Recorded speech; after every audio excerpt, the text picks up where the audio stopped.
अस्सलामुअलैकुम, welcome to doctor Saimi's clinic. आज एक डिज़ीज़ है और डिज़ीज़ ऐसी है कि जिसमें दुनिया में 1 से लेके 15% लोग जो हैं इसमें सफ़र हैं। आज की जो डिज़ीज़ है वो है किडनी स्टोन्स। तो किडनी स्टोन्स क्या हैं, इसके रीज़न्स क्या हैं, इसकी टाइप्स क्या हैं और होम्योपैथिक इसको कैसे मैनेज करती है और डाइट कौन कौन सी आपको लेनी चाहिए। तो आज का जो ये वीडियो है ये बहुत ही इन्फॉर्मेटिव है, मेरे साथ एंड तक रहिए। चलें जी वीडियो को स्टार्ट करते हैं। अस्सलामुअलैकुम, बिस्मिल्लाहिर्रहमानिर्रहीम। अगर आप मेरे चैनल पे नए हैं तो आपको पता है कि आपको इसको सब्सक्राइब करना है, लाइक करना है, शेयर करना है ताकि ये इन्फॉर्मेटिव वीडियोस आपको मिलती रहें और आपको स्टोर करो और इसके आप बेनिफिट्स उठाते रहो। चलें जी स्टार्ट करते हैं। किडनी स्टोन्स, आपने सुना होगा कि बहुत सारे लोग आपको कहते होंगे और आपने खुद भी बर्दाश्त किया होगा कि जब किसी को किडनी पेन स्टार्ट होती है तो वो इस कदर स्वेर होती है, इतनी ज़्यादा होती है कि उसकी दुनिया पूरी अंधेरी हो जाती है। उसे समझ नहीं आती है, इतनी स्वेर पेन हो रही होती है कि उसको कैसे बर्दाश्त करना है। उस वक्त तो पेन की नोयत ऐसी होती है कि पेशेंट कहता है बेशक मेरा ऑपरेट कर दो और मुझे 1 मिनट के लिए इस पेन से रिलीफ दिलवा दो। लेकिन जैसे ही वो एकदम गुजरता है वो एक मुश्किल सा फेज़, उसके बाद पेशेंट ये कहता है कि ओह मैंने ये क्या किया। तो आपको उस स्टेज तक ना पहुंचना पड़े इसलिए आज ये मैंने सारी इन्फॉर्मेशन आपके लिए इकट्ठी की है। तो आज की इन्फॉर्मेशन यही है कि दुनिया में जितनी आबादी है उसमें 1% से लेकर 15% तक लोग इसमें सफ़र हैं। बाज़ दफ़ा इसकी पेन इतनी स्वेर होती है कि अनबेरेबल होती है और बाज़ दफ़ा इसकी आपकी किडनीज के अंदर स्टोन्स पड़े रहते हैं और आपको पता भी नहीं होता और कि उसके अंदर स्टोन्स पड़े हुए हैं। आपका जो स्टोन का साइज़ है 4 mm, अगर 4 mm का आपका स्टोन है तो वो खुद ब खुद जो है वो डिस्चार्ज हो जाता है, उसका निकलना आसान होता है। लेकिन जब आपका स्टोन जो है वो 4 mm से बड़ा होने लगता है तो उसका निकलना मुश्किल होता है। फिर हम होम्योपैथिक मेडिसिन के ज़रिए उसे छोटे छोटे पार्टिकल्स में डिवाइड करते हैं तो फिर उसको निकालने की कोशिश करते हैं। तो ये तो आज इंट्रोडक्शन था कि होता क्या है, ये क्यों होता है, ये बनता क्यों है, इसकी तरफ अब हम चलते हैं। तो सबसे पहले हम देख लेते हैं इसके एनाटॉमिकली इसके जो नाम। आप तो इसको एज ए किडनी स्टोन ही जानते हैं, जी मेरे गुर्दे में पत्थरी है, लेकिन इसको एनाटॉमिकली किन किन नामों से पुकारा जाता है वो भी हम डिस्कस कर लेते हैं। सबसे पहले तो इसको यूरोथियोलोसिस बोलते हैं। यूरोथियोलोसिस मीन कि आपके जो किडनी है उसके डक्ट में अगर स्टोन है तो उसको यूरोथियोलोसिस बोलेंगे, और अगर उसके किडनी के मिड में दरमियान में अगर स्टोन है तो उसको नेफ्रोथियोसिस बोलेंगे। ये नेफ्रॉन्स के अंदर अगर मिडल में स्टोन है तो उसको नेफ्रोथियोसिस बोलेंगे। उसको अगर वो यूरेटर के अंदर स्टोन पड़ा हुआ है तो उसको यूरेट्रोथ्रियोसिस बोलेंगे। और अगर वो मसाने में किडनी डक्ट से होते हुए आपके यूरिन ब्लैडर में चला गया है तो इसको सिस्टोलिथियोसिस बोलेंगे। ठीक है, अब आपको ये पता चल गया। आपको जैसे ही आपके पास अल्ट्रासाउंड की रिपोर्ट आती है और उसके ऊपर न्यूरोथियोसिस लिखा हुआ है तो आपको पता चल जाना चाहिए कि किडनी के अंदर है। सिस्टोथियोसिस लिखा हुआ है तो आपको पता चल जाना चाहिए कि वो आपके यूरिनरी बैग के अंदर है। तो अकॉर्डिंग टू जो उसकी पोजीशन है उस पर हम होम्योपैथिक मेडिसिन आपको पता है कि वेरी करती है, एवरी सिम्टम एवरी चेंज पे वेरी करती है। तो उसके हिसाब से आपकी डायग्नोजिंग जो है वो बहुत आसान हो जाती है। चलिए जी अब देख लेते हैं कि इसके रीजंस क्या हैं। इसके लॉट ऑफ रीजंस हैं। अब मैं सबसे पहले उन रीजंस का जिक्र करती हूँ जो आपको पता है। आपको पता है पानी कम पीने से जो है ना किडनी स्टोन हो जाता है, और आपको हर दूसरा डॉक्टर भी यही कहता है कि आप पानी पीजिए, और जो आपको पता है ना वो बिल्कुल ठीक पता है। पानी कम पीने से भी स्टोन बनता है, से ही नहीं कहूँगी क्योंकि और रीजंस भी हैं।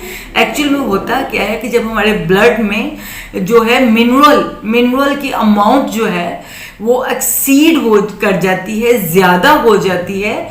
मिनरल की अमाउंट जब हमारे ब्लड में ज़्यादा हो जाती है तो वो मिनरल जो है वो इकट्ठा होकर स्टोन की शक्ल इख्तियार करना शुरू हो जाता है।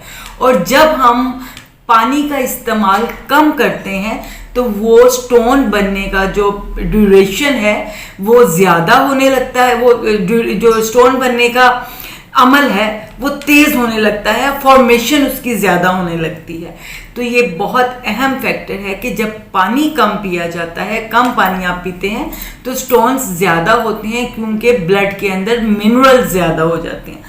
उसके बाद इसका जो सेकंड रीजन है वो है आपका जो वाटर है उसके अंदर फ्लोराइड की ज्यादती, यानी कि आप किसी ऐसी जगह पे रहते हैं जहां पर आपका जहां से भी पानी आता है उसमें फ्लोराइड ज्यादा है, तो वो फ्लोराइड आपके पानी के जरिए जब आपके अंदर जाएगा तो वो उतने ही ज्यादा स्टोन बनाएगा।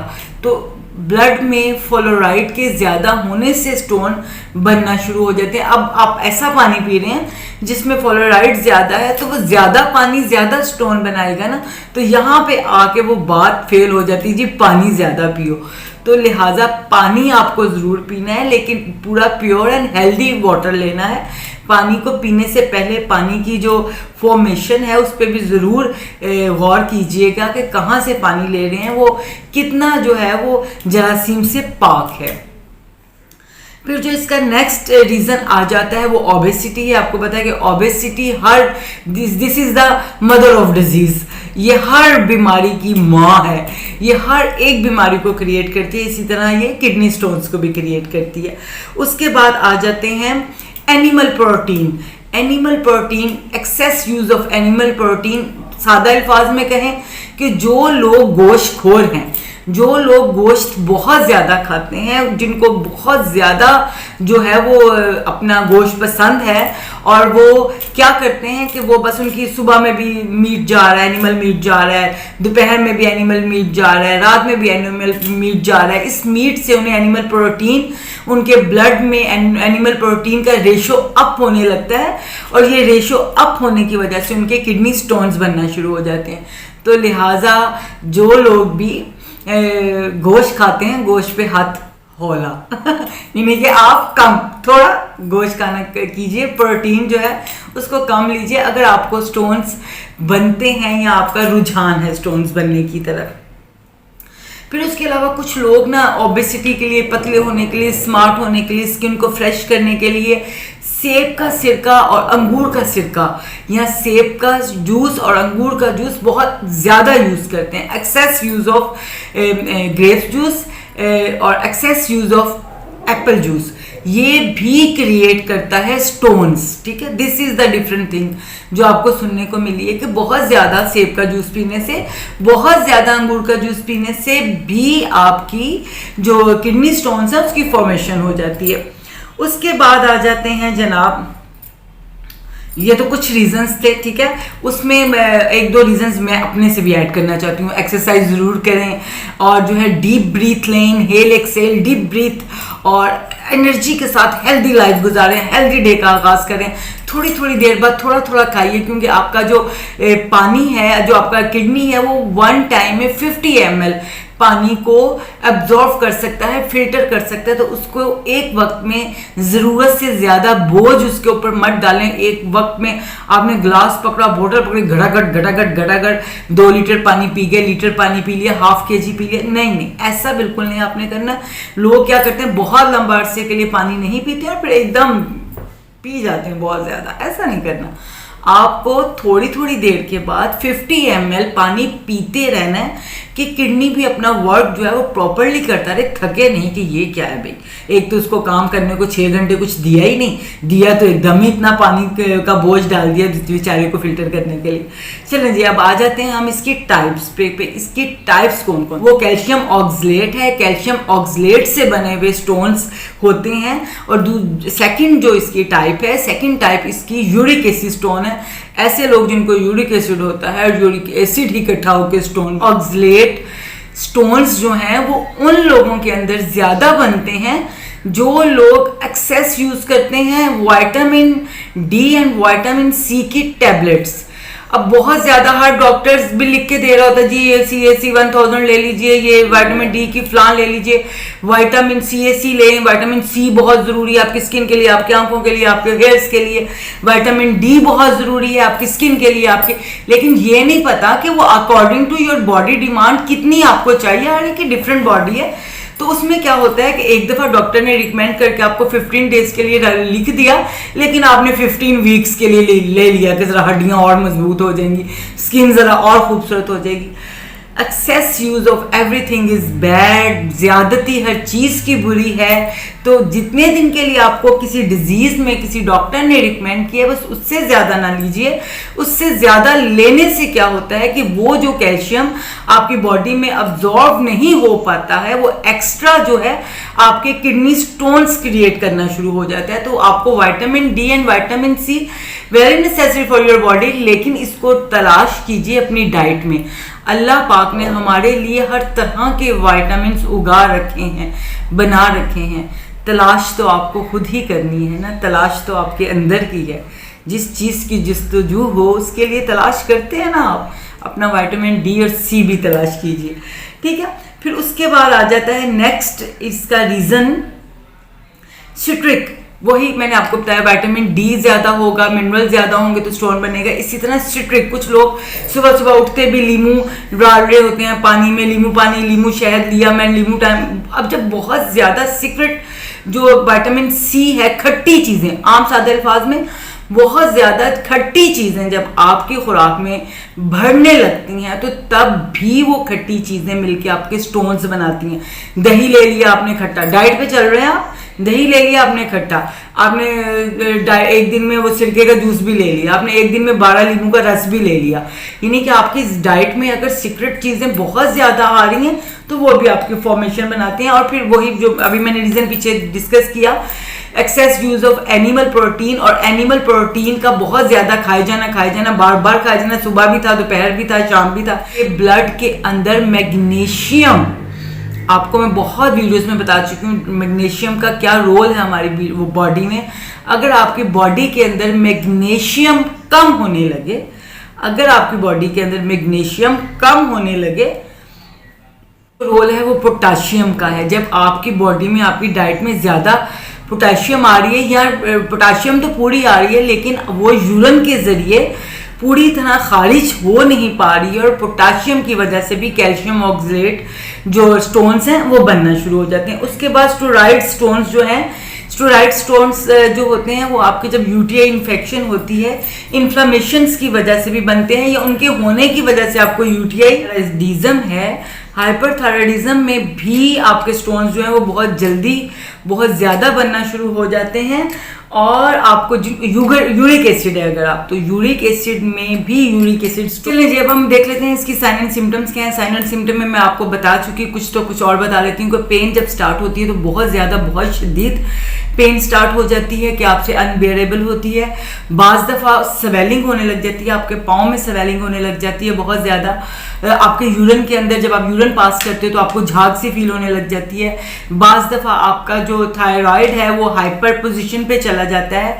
बाज़ दफ़ा जो मेजर रीज़न आपको देखने में मिलती है वो यूटीआई है, यूरिन ट्रैक इन्फेक्शन। होता क्या है कि यूरिन पास करने से पहले, ये यूरिन पास करने के बाद आपको अनसेटिस्फाइड डिज़ायर होती है, तभी आपको पता चलने लगता है कि देयर इज समथिंग रॉन्ग। जब आपको यूटीआई होने लगे तब भी आपको इसकी तरफ देखना है कि कहीं आपको यूटीआई हो रही है। इसका रीज़न ये तो नहीं कि आपके कोई स्टोन्स बन चुके हैं। अगर आपकी डाइट में बहुत ज़्यादा यूरिक एसिड के पेशेंट है आप, तो तब भी आपको यूरिक एसिड, अगर आपको यूरिक एसिड के पेशेंट है तो आपको यूरिक एसिड स्टोन हो सकता है, जिसकी वजह से आपके जॉइंट्स में पेन हो सकती है, जॉइंट्स में रेडनेस। हम डिस्कस कर लेते हैं कि होम्योपैथिक इसको कैसे मैनेज करता है और कौन कौन सी चीज़ आपको खानी चाहिए और कौन कौन सी नहीं। जब हम किडनी के स्टोन्स की तरफ आते हैं तो आप सबके जहन में एक ही मेडिसिन आती है, और उस मेडिसिन का ऐसे अंधाधुंध इस्तेमाल किया जाता है, ऐसे अंधाधुंध इस्तेमाल किया जाता है, उसकी तरफ ना देखा जाता है ना सोचा जाता है। कोई भी आम से आम बंदे को पता चलता है कि अच्छा तुम्हारी किडनी में स्टोन है, ये लो जी, ये मेडिसिन लो, यूज़ करो। मैंने की, उसने की, अम्मा ने की, अब्बा ने की, खाला ने की, सबका निकल गया। तो ये जो अंधाधुंध यूज़ हो रही है मेडिसिन, ये है बर्बरस वेल्क। बर्बरस वेल को यूज किया जाता है किडनी के स्टोन को निकालने के लिए। नेवर डाउट कि date is very good medicine, बहुत अच्छी मेडिसिन है आपके किडनी में से स्टोन को निकालने के लिए, लेकिन इसका यूज नहीं हो रहा।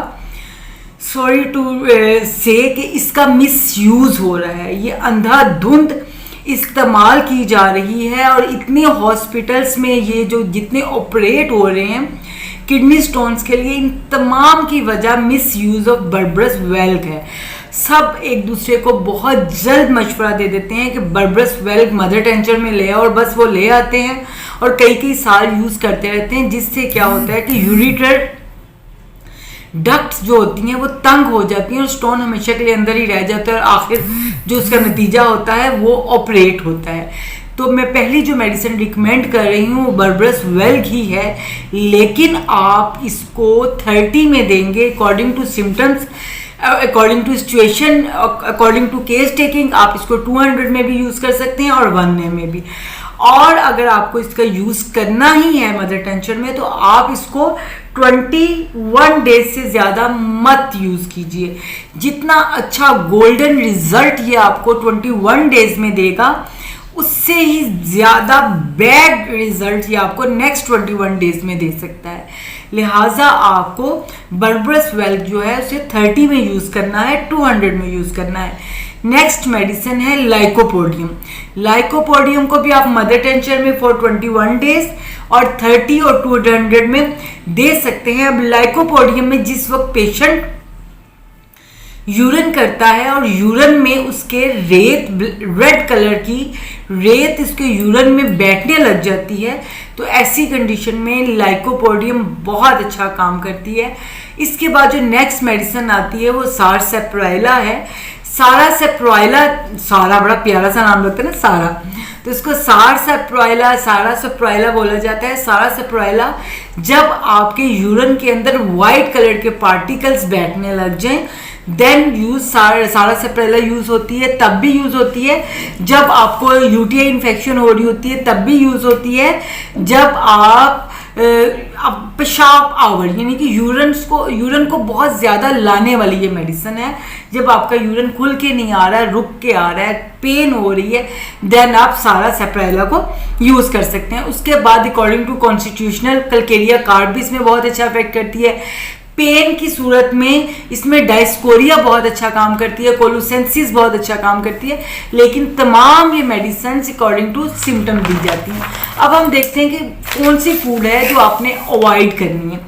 ऐसी फूड जिसके अंदर टाइनी सी सीड्स होते हैं, उसको आपने अवॉइड करना है खाने में।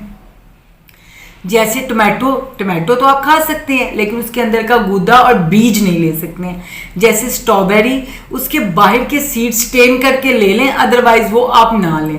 उसके बाद ब्रिंजल, बैंगन के अंदर भी छोटे छोटे सीड्स होते हैं। ऐसी तमाम चीज़ें, लेकिन आप इसमें जो चीज़ें खा सकते हैं, जैसे अनार है, अनार के अंदर भी सीड्स हैं। और बाकी में अब देखिए, अनार के सीड्स जो हैं वो बड़े हैं, बाकी सीड्स छोटे हैं। छोटे सीड्स ही क्रिएट करते हैं स्टोन्स को, और बड़े वाले सीड्स, उसका अनार को अगर आप चबा के उसके सीड को अच्छी तरह तोड़ें, तो उसके सीड के अंदर एक ऑयल होता है जिसके अंदर बहुत ज़्यादा, बहुत रिच न्यूट्रिशन वैल्यूज़ हैं। वो आपके स्टोन को तोड़ेगा भी और आपके लिए वो बहुत बेनिफिशियल है, आपकी किडनी की हेल्प के लिए। उसके बाद आप जो है ना क्यूकम्बर ले सकते हैं। अब क्यूकम्बर के भी छोटे छोटे सीड्स हैं, लेकिन नॉट हार्ड, प्लपी से उसके सीड्स होते हैं। आप क्यूकम्बर्स ले सकते हैं, ठीक है। आप रिच आयरन वाली तमाम चीज़ें, वैसे पालक, साग, आप देखा जाए तो जैसे ही आपको पता चलता है कि आपको किडनी स्टोन है, तो ये तमाम चीज़ें बंद कर दी जाती हैं। लेकिन ये आप ले सकते हैं अगर उस मेथड से, जब मैंने आपको बताया था कि आप इसको वॉश करते वक्त सोडियम क्लोराइड डालें गर्म पानी में, उसमें थोड़ा सा डिप करके, उसके बाद उसको नेक्स्ट जो नॉर्मल वाटर है उससे 5-6 दफ़ा धोएं और उसके बाद पकाएं, तो आप इसको ले सकते हैं। तो ये तमाम वो डाइट थी जिससे आप चल के अपने आप को किडनी स्टोन को ख़त्म कर सकते हैं। वो डाइट भी बताई मैंने जिससे अवॉइड कर सकते हैं, और रीजंस भी आपको बताइए, और मैंने आपको होम्योपैथिक मेडिसिन भी बताई। बस होम्योपैथिक मेडिसिन को चूज़ करने में आपने बहुत केयरफुल रहना है। इंशाल्लाह बहुत जल्द मिलते हैं नेक्स्ट मेडिसिन के साथ, नेक्स्ट डिजीज़ के साथ। तब तक अल्लाह हाफिज़। पाकिस्तान।